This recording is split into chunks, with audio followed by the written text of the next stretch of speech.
بیان مخارج و صفات حروف. بیان د مخارجو او د صفاتو د حروفو. مخارج د مخرج جمع ده. په دې خولې کې شونډو کې حلق کې بلکې د شونډو نه واله د حلقه پورې یا د حلق نه واله د شونډو پورې چې کم حرف د کم مقام نه ادا کیږي نو هغې ته وایي مخرج. ځای د خارجېدو د یو حرف. په دې کې درې مذهب دي چې مخارج د حروف څو دي. یو مذهب دی د محققین علماو، هغوی وایي چې څومره حروف دي نو دومره مخارج دي. د هر حرف ځان له جدا مخرج دی. د جمهور علماو دا مذهب دی چې ټول مخارج هغه 14 دي چې تا ته به وروستو تفصیل کې ذکر کوي. او بعض علما وایي دا 19 دي. د دې مخارجو د پیژندلو نه مخکې د دې خولې چې کوم اعضا دي مقامات دي چې د هغې نه حروف ادا کیږي د هغې پیژنګلو ضروري ده. په هغې کې لومبي دي غاښونه. غاښونه 22 غاښونه د انسان په دې خوله کې وي د 22 کالو نه بعد، او د هغې نه مخکې 22 غاښونه نه برابر شوي. 4 غاښونه په هغې کې چې کوم دی 22 غاښونه نه برابر شوي. دا 28 غاښونه وي.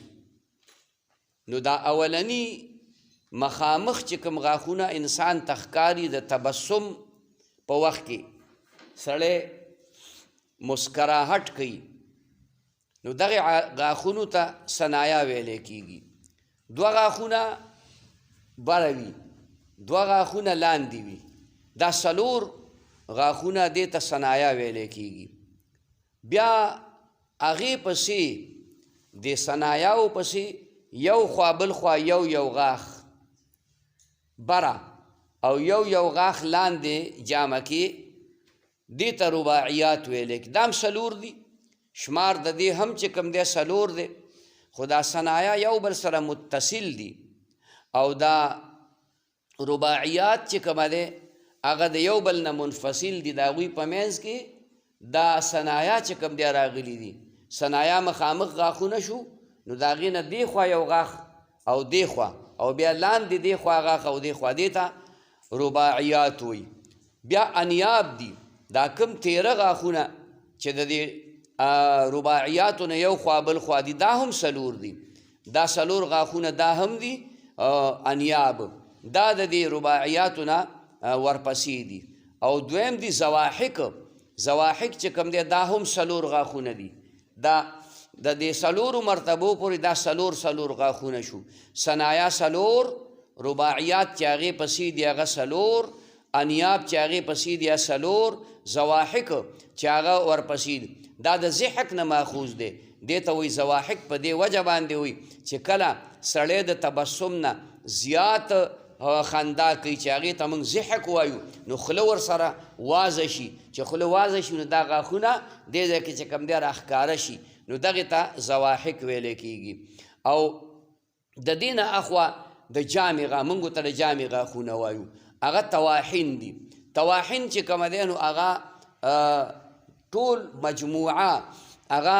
12 غاښونه دي. 3 په دې بره جامه کې دې طرف ته دي، 3 دې طرف ته دي، او لاندې هم 3 او 3 یو طرف ته بل طرف ته دي. دا چې کومه دی دې ته طواحین وایي. د طحن نه دی. طحن وړه میده کول، دانې میده کولو ته ویلی کېږي. په دې باندې انسان په خوراک باندې شخون وایي، خوراک چې کوم دی میده کوي. دا 12 شو. تر دې ځای پورې دا څومره غاښونه چې تا ما ذکر که ثنایا 4، رباعیات 4، انیاب 4، زواحق 4، او تواحین 12. نو د دې غاښونو نه مجموعه چې کومه دی نو هغه 28 غاښونه دا د هغې نه جوړ شو. دا د هر چا په دې خوله کې وي، د کم عمر په خوله کې هم وي چې غاښونه یې راغلي، خو چې د 22 کالو نه عمر سیوا شي نو بیا د دې هرې جامې د دواړو دې سر ته او دې سر ته او لاندې دې سر ته او دې سر ته دې ته یو غاښ بل راخیږي. نو کله چې دغه غاښ راخیږي نو دغه سخت درد کوي. خلک وایي په غاښ مې درد دی، نو په غاښ درد نه وي، هغه چې کوم دی د دې غاښ د راوتلو هغه تکلیف او درد دی، هغې ته نواجز ویلی کېږي. دې ته په اردو کې عقل داړ ویلی کېږي. مطلب دا دی چې دا سړی اوس د عقل یو خاصې مرتبې ته چې کوم دی نو ورسېده. نو هغه څلور چې ورسره ملګري کې نو دا 22 غاښونه شو، او دا 20 غاښونه زواحق 4 تواحین 12 او نواجز 4 مجموعت 20 غاښونه جوړ شو. د 20 غاښونو ته اضراس ویلی کېږي. اضراس د مجموعه ته اضراس ویلی کېږي. دا په دې وجه باندې د دې نومونه موږ زده کوو چې بعضې حروف به موږ ادا کوو د یو ځای نه څه د بل ځای نه، لکه ضاد به ادا کېږي د اضراسو نه، بس چې تا ته دا وي چې ضاد ادا کېږي د حافظ لسان او د اضراسو نه چې متصل شي، نو اضراس تا پیژندلی دي چې هلکه 4 زواحق دي او 12 تواحین دي او 4 نواجز دي. دغه 12 غاښونو ته چې کوم دی نو اضراس ویلی کېږي. دارنګې د ژبې د پاسه د غاښونو نه دننه چې کوم ځای دی دغې ته مونږ تالو وایو، تالو په پښتو کې، او په عربۍ کې هغې ته حنک وایي یا ورته حنک وایي. حنک او حنک دواړه مستعمل دی ښه. نو چې بره وي د ژبې نه نو هغې ته حنک اعلا ویلی کېږي، او چې لاندې وي نو هغې ته حنک اسفل چې کومه دی نو ویلی کېږي. پوه شوې؟ دې ژبې دې سر ته دې ته چې کوم دی کله طرف اللسان وایي، کله رأس اللسان وایي. طرف اللسان نه، طرف اللسان. خبره پوه شوې؟ او د ژبې د غاړې ته دې ته حافه ویلی کېږي، حافة اللسان. حافه ورته ویلی کېږي. او بیا د ژبې د منځ ته وسط اللسان ویلی کېږي، او د ژبې اخري هغه چې حلق ته بالکل نږدې ده اقصا ویلی کېږي، اقصا د لسان. بیا په دې حلق کې چې کوم دی 3 مرتبې دي، یو ابتدائی حلق دی، یو وسط حلق دی، یو انتہائی حلق دی. هغه انتہائی حلق ته اقصای حلق ویلی کېږي. دا خبرې که د ذهن کې واچولې نو مخارج دغه دي، په یو منډه درته ذکر کېږي، څه مشکل پکې نشته. بیا د حروف صفات دي، نو صفات به وروستو دې پسې ذکر کېږي چې دې حرف کې دا صفت پروت دی، شدت پکې دی، دې کې چې کومه دی نو همس دی، او دې کې چې کومه دی او دا د انفتاح دا سس دا غي صفات دي. بدان کې حلق مخرج، بدان کې حلق مخرج هفت حرف است. پوشه چې حلق دا مخرج چې کوم دی د 2 حرفونو دی، اقصاش مرحمزه وها و الف را. اقصا د حلق دا حمزه او دا چې کومه دی نو د ه او د الف د پاره دی. حلق د 2 حرفونو دې کې د جمهور مذهب دا دی چې حلق د 4 حرفونو د پاره دی، او د دې وجه نه موږ دا ټکی زوت کړی دی چې حروف حلقیه څو دي هلکه 4 دي. دلته دی 2 ذکر کوي. دا د مذهب او د علم الصیغه مذهب مولا مذهب په دې کې یو دی. هغه وایي دا الف نه دی، الف دا هم چې کوم دی حلقي دی، الف دیتے هم حلقی چې کم دی نو ویلی دی ښه. نو اقصا د حلق چې آخري بالکل سینې طرف ته ورنږدې دی، د هغې نه دا 3 حروف ادا کېږي، حمزه و ها و الف یې پکې راوست که نه. نو الف خو چې کوم دی نو د جمهورو په نسبت باندې د حروفو حلقیو نه دی، خو بهرحال د دوی په نسبت باندې دی. و میانه شمر عین و حا را، او وسط د حلق، میان منځ د حلق دا د عین او د ح دپاره دی. و ادنا شمر غین و خارا او ادنا د حلق دا د غین او د خې دپاره دی. خجی مخرج قاف اقصای زبان است. مخرج د قاف هغه آخري سر د ژبې دی. و محاذی او د هغې په مقابله کې از حنوک اعلا د حنوک اعلا نه د ژبې آخري سر چې د حنوک اعلا سره چې کوم دی متصل کې د هغې نه چې کوم حرف ادا کېږي هغې ته قاف ویلی کېږي. و کاف مقارن کاف د هغې کاف دا د اقصا د حلق نه لږ غوندې دی خوا دا فصل او دا فرق او دا جداوالی دا به ته په خپل فطرت باندې کې په خپل عقل او پوهه باندې به کې. اوس دا خو چې که به دی یو کلاو میدان او کلاو ځای نه دی که نه چې تا ته هغې کې دا فرق وکړي چې دا اقصا د حلق دی او د دې نه 1 فوټ دی خوا شوې د دې نه 6 انچه دی خوا شي نو دا وسط د حلق دی د دې نه بیا 1 فوټ دی خوا شي نو دا طرف د حلق دی وغیره وغیره د ادنا د حلق دی. دا به صرف ته په دې خپل فطرت باندې چې کوم دی نو معلومه یې خاجي.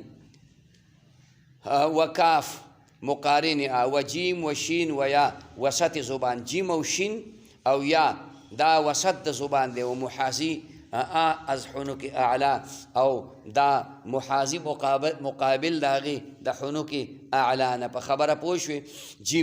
جیم ته خیال وکړه جیم د ژبې سر نم نه ادا کېږي او د آخري نم نه ادا کېږي د دې ژبې د دې مینځ نه او شین هم داسې دی یا هم داسې ده یا خیال کوم راځي دا د دې وسط نه ادا کېږي صرف په هغه تلفظ کې به فرق راځي او حنوک اعلا سره. و ضاد اول یکی از دو حرفه زبان ضاد چې ادا کېږي د اول د یو د دواړو طرفونو د حافې د کنارې د ژبې کنارې د ژبې سر به پرېږدي د ژبې سر به پرې دا به نه استعمالې د ژبې دا کناره یو طرف ده. با اضراس سره د اضراسو نه متصلې چې د هغې سره متصل شي یعنی دا د ژبې دا کناره د ژبې دا طرف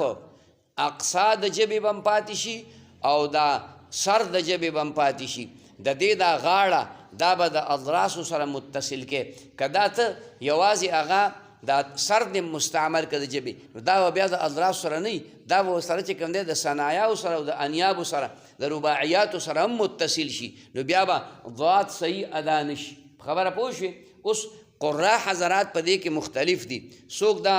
ضاد ادا کوي مونږ ضاد وایو عام طور باندې که نه او بعضې قرا حضرات هغې چې کوم دی ضاد ادا کوي و د ضاد او د ضاد په منځ کې څه غټ فرق موجود نه دی خو زیات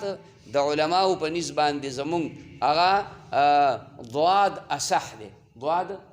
ځکه چې کله په داسې خبرو کې اختلاف پیدا شي د ژبې په لحاظ باندې نو ته به اهل لسانو ته ترجیح ورکې. اوس یې دې کتاب لیکلي ضاد دی دې بل کتاب لیکلي ضاد دی دې بل کتاب لیکلي دا چې کوم دی داسې دی دا هغسې دی د صرف کتابونو کې دا په خپله خبره شته چې دا ضاد دی او ضاد چې کوم دی هغه مستهجن دی دا به تاله چې کوم دی نو په شافیه کې راشي. اوس موږ یې په دوه کې حریان کړو چې دې ته موږ ضاد ووایو که دې ته موږ ضاد ووایو. دا زموږ دپاره د حیرانتیا او د تعجب خبره شوله ځکه قرآن پکې په خپل منځ کې مختلف دي او صراف هم پکې په خپل منځ کې مختلف دي او دا مسله د صرف او دغه د دواړو سره تعلق چې کوم دی نو ساتي نو کم ټکی و موږ اخلو نو بس د دې خلاصه دا ده چې ته اهل لسانو ته ورشه. اهل لسان عرب دي عرب چې کوم دی نو هغوی ضاد ادا کوي ضاد نه ادا کوي یعنی ټیک ده یا به موږ صحیح ادا کولی شو یا به صحیح نشو ادا کولی خو لکه موږ چې اواز وباسو نو ضاد وباسو د خولې نه او هغوی هم ضاد وباسي هغه خو داسې وی سړی وی ګنې دا یې دال وي او مفخم یې که واضرب لهم مثلا غیر المغضوب علیهم ولا الضالین هغوی په داسې طریقې سره ادا کوي. یاد به ساتې چې موږ بیا د صحیح ادا کولو کوشش کوو د صحیح ادا کولو کوشش به کوو خو په دې باندې یو بل ته چې کومه دی نسبتونه کول دا ښه خبره نه ده په دې وجه باندې چې د چا علم به یو ته رسېدلی چا سره به یو دلیل موجودي هغه به هغه خپل دلیل له ترجیح ورکوي ته به خپل دلیل له ترجیح ورکوې د فقه بېشماره مسلې نه دي زمونږ د څلورو مسلکونو په منځ کې په هغې کې اختلاف نشته دی نو یو بل به پې کافر کې خو نه که نه هغه خو صرف دومره قدرې خبره ده چې اولا او غیر اولا دي بعضې به پکې ښه نه وي بعضې به لږه سخته خبرې هغه به ته د بل مسلک په هغې باندې عمل نه کې خو لکه مثال په طور زه به ویم رفع یدین یا آمین بالجهر نو په دې کې چې کوم اختلاف زمونږ د احنافو او د حنابلو او د مشوافعو دی نو هغه په اولا غیر اولا کې دی چې امام ابو حنیفه فرمایي چې آمین په پټه باندې ویل بهتر دی او حنابله او شوافعوی په زوره باندې ویل بهتر دی اوس په دې کې نه ګناه شته نه پکې جرم شته نه پکې حرام شته او نه پکې کفر شته دی نو په دې بعضې خبرو مونږ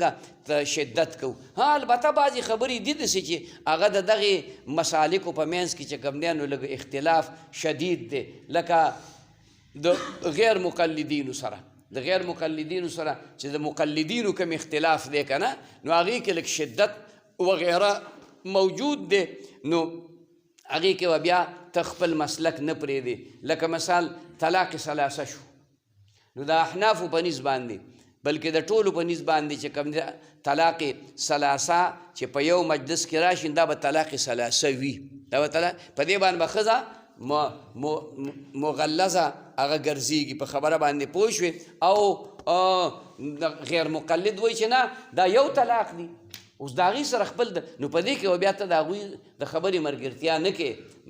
ته به د خپل مسلک ملګرتیا کې نو دقسې دې ځای کې ضواد دی او زواد دی اوس که تا سره دلایل موجودو نو ضواد وایه که دلایل د سره موجودو د ترجیح یو په بل باندې ورکولی شي ښه یکی از دو حرفای زبان با ادراس متصل ولام اسفل تا آخر او لام چې کم دی د هغې نه لاندې ادا کیږي تا آخره پورې و محاذي از حنوک اعلی او د هغې مقابله کې د حنوک اعلی نه حنوک اعلی د دې غاښونو نه به لاندې شي نو حنوک ته به چې کم دی نو خبره لاړه شي لام به د هغې سره لام دا به د غاښونو نه لږ غوندې ورخوا شي هلته ادراس دغه چې د کول که نه ضواد چې د ادا کو نو د غاښونو سره د ژبه جنګوله خبره باندې پوه شوې متصل کوله دی او چې لام ادا کې دا به د غاښونو نه ورخوا شي حنوک ته به لاړه شي ښه ورا مقارن ری د هغې مقارن ده د هغې سره متصل ده را و نون مقارن را او نون د هغې سره مقارن دی متصل دی سره و خیشوم او خیشوم د پوزې د اواز ته ویلی کېږي ما تا بلوز ویلو چې خیشوم په اصل کې چې کوم دی د اډوکي ته او د دې نه لاندې د حصې ته په دې پوزه کې چې کوم دی دې ته ویلی کېږي خو د دې نه چې کوم اواز وځي دغې ته چې کوم دی اوس خیشوم ویلی کېږي یا هوای خیشوم ورته ویلی کېږي هوای خیشوم ښه و طوا و تا و دال طوا او تا او دال مهمله دال مهمله نه مراد دا دی چې په دې باندې ټکی نشته هغې ته دال غیر مهمله وي هغه دال دی ښه طرف زبان سر د ژبې واسطې دو ثنایا علیا او جړ د دوو ثنایاو علیاو طوا صرف بیا په صفت کې فرق دی چې په طوا کې چې کوم دی ته د ژبې سر دا د ثنای علیاو د دې ویښ سره د دې جړ سره ولګې او بیا هغه طوا ته ادا کې نو د ژبې وسط به چې کوم دی حنوک اعلی ته پورته کې دا په وصف کې بیا خبره په صفاتو کې را روانه ده او تا په دې کې انخفاض دی دې کې د ژبې چې کوم دی وسط اوچتول نشته دی حنوک اعلی ته و دال په دال کې هم دغه خبره ده صرف په دال او تا کې فرق دا دی چې دال دا شدیدو نه دی ځکه په صفاتو کې اوس خبر را روان ده او تا چې کوم دی د شدیدو نه ده محموسو نه ده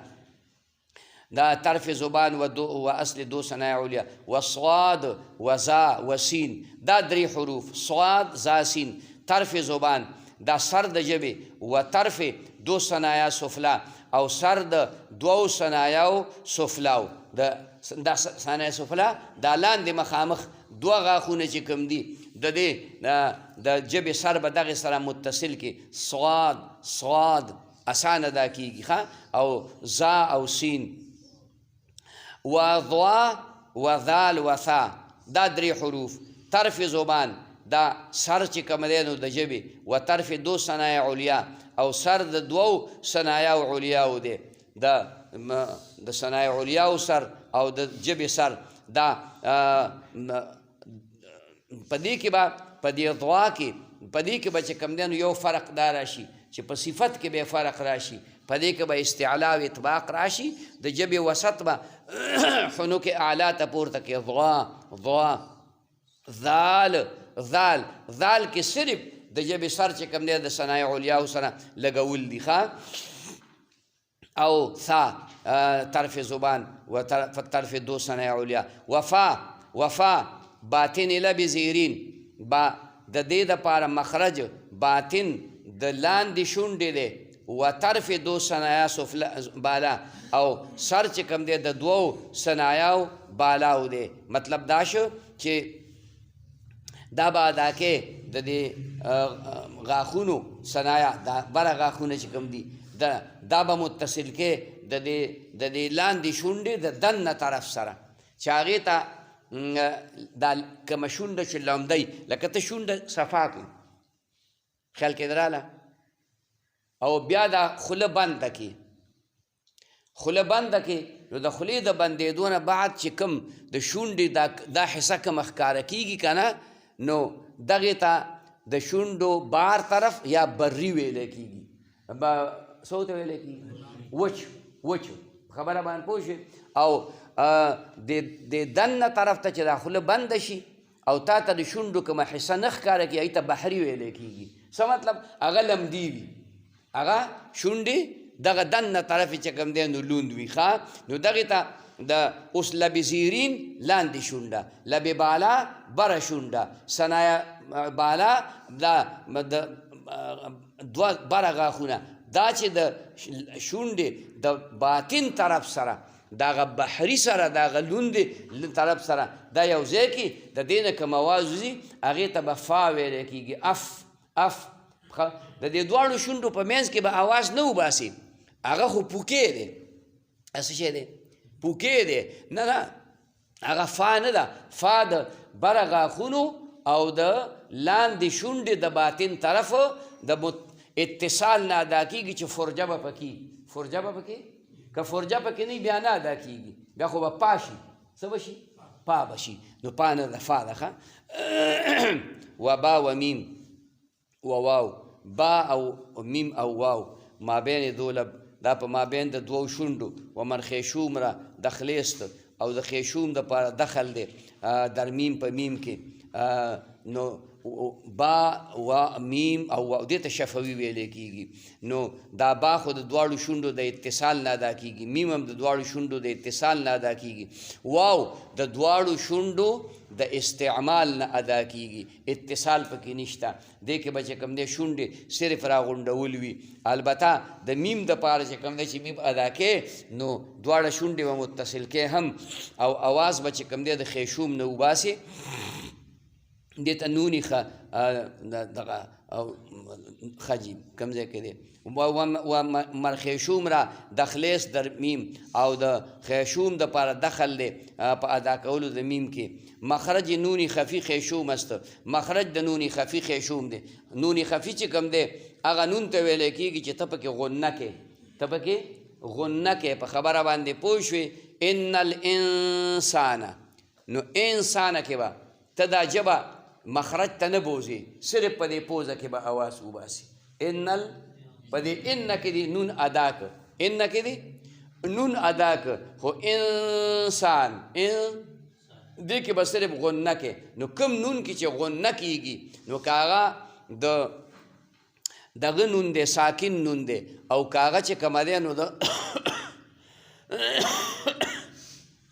د تنوین نون دی دواړو کې چې کوم دی نو هغه به صرف په خیشوم کې ادا کې مجهوره حرفیست مجهوره چې کوم دی هغه حرفونه دي دا صفات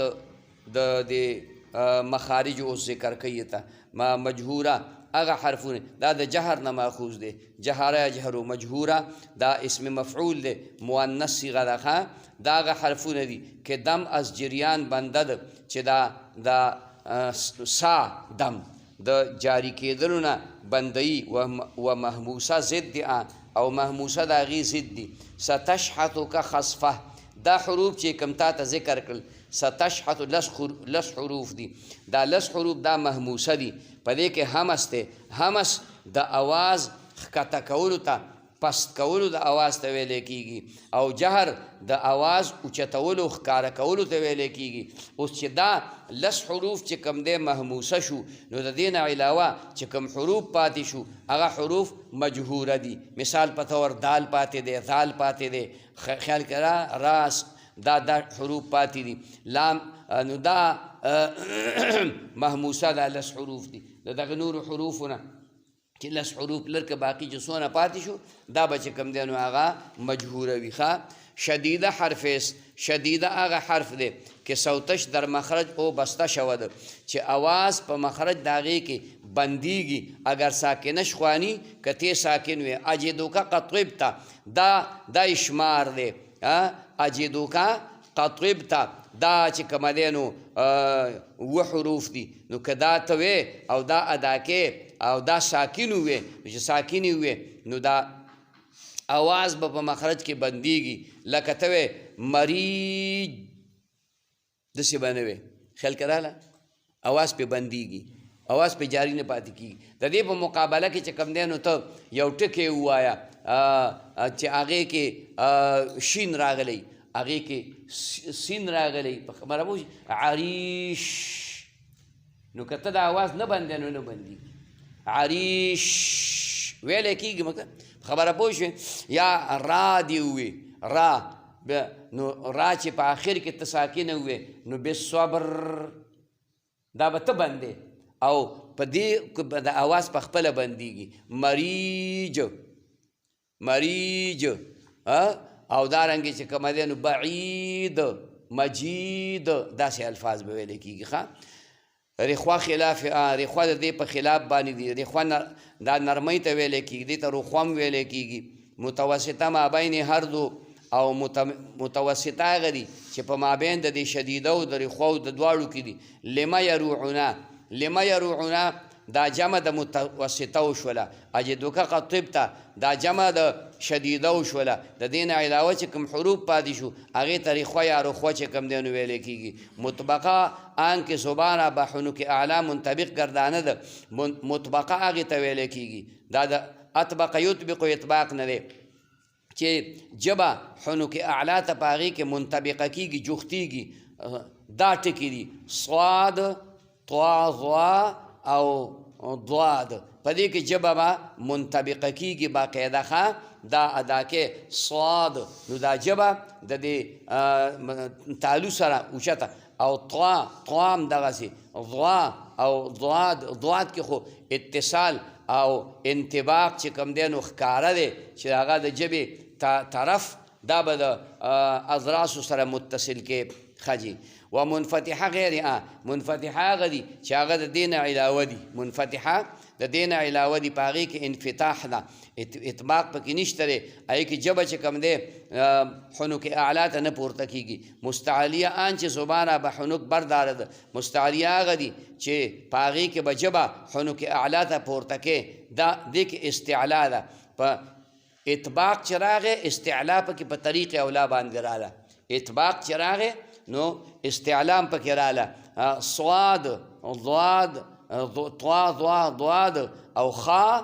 غین قاف په دې کې چې کوم دی اطباق او استعلا دواړه موجود دي منخفضه جزئه منخفضه هغه دي چې د دې نه علاوه دي مطلب دا چې په هغې کې به چې کوم دی ژبه حنوک اعلی ته نه پورته کېږي د دغې اوو حروفونه چې کوم دی علاوه چې کوم راله هغې ته منخفضه ویلی کېږي انخفاض د خفض د ښکته کېدلو نه دی دې جر ته خفض ویلی کېږي جر ته خفض په دې وجه باندې ویلی کېږي حروف الذلاقت د بل حروف زلاقت دي. زلاقت چې کوم دی زلقه دا ویل کېږي تیز صوبانۍ ته په معنا د فصاحت باندې. د دې معنا دا ده چې دا په اسانه باندې